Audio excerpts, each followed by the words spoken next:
to log into, stuff like Minecraft and all of that. It's really difficult to manage and keep track of all my accounts. However, that's where this video's sponsor NordPass comes in. NordPass is your own personal password manager that securely stores all of your passwords using advanced encryption for both individuals and business users. Whether it's passwords, payment details, or even secure notes, NordPass helps to ensure all of your data is kept protected. Many companies still rely on inconsistent password practices, such as setting really weak passwords, which not only compromise security, they can also lead to compliance risks. And if you were to forget these passwords, lots of lost time. NordPass solves all of these problems with a powerful password management solution. By using NordPass, you can ensure consistent password practices throughout the business. And when you're signing up for new accounts online, it can help you generate a strong and unique password.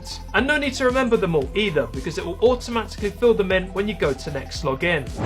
It also simplifies the sharing of passwords as well between team members and allows your IT team full visibility over who has access to what. This not only reduces security risks, but can also boost productivity, saving both time and money. And it can make dealing with multiple passwords and accounts completely effortless.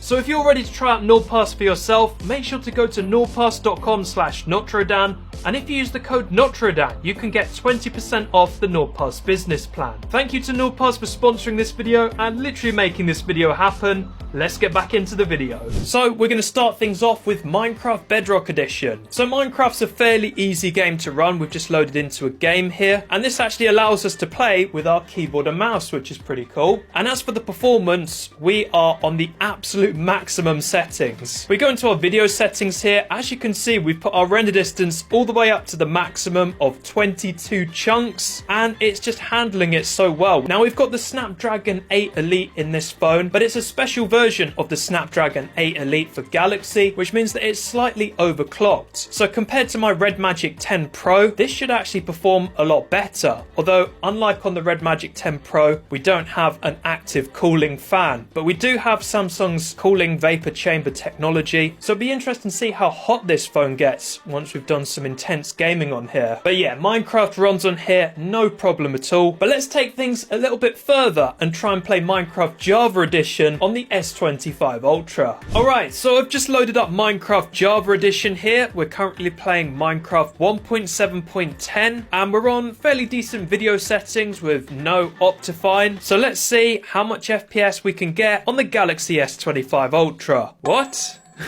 Only 80 frames. What's happened? This is quite an old version of the game as well, so if this can't run that well. So it's a little bit unstable, but I'm guessing the Snapdragon 8 Elite chip is still fairly new, so games aren't quite optimized. It could be a Samsung DeX problem. I'll just go and try it with it not plugged in, see if we get any limits there. Right, so I've just gone on to Minecraft 1.8.9 just to try out with the mirroring rather than Samsung DeX, and our frames are insane. We're on 1.8.9 right now. If we look down, look at that, 2,500 FPS on a phone in Minecraft is crazy. So Samsung DeX is definitely limiting us here. So yeah, all you people in the comments, the thumbnail is accurate. We have got insane performance on the S25 Ultra. It's just a shame it doesn't work through Samsung DeX, but I'm sure we can revisit this later on and then it hopefully might be fixed. I remember I did have a similar problem with the Red Magic 10 Pro in that I got much better performance when I actually mirrored the phone screen onto the monitor rather than using the desktop mode on Red Magic phones, and I guess it's the same case with Samsung DeX as well. But let's move on to a more challenging game. Right, so in terms of being a bit more challenging, what we're doing is we're playing PUBG Mobile, which I'm actually quite surprised works with keyboard and mouse on Samsung DeX. So in terms of graphics performance on here, I'm pretty sure we're on the automatic set, but let's go on better graphics modes. We've even got HDR as well, but we'll just do that. So we're on basically the highest settings we can possibly get on PUBG right now.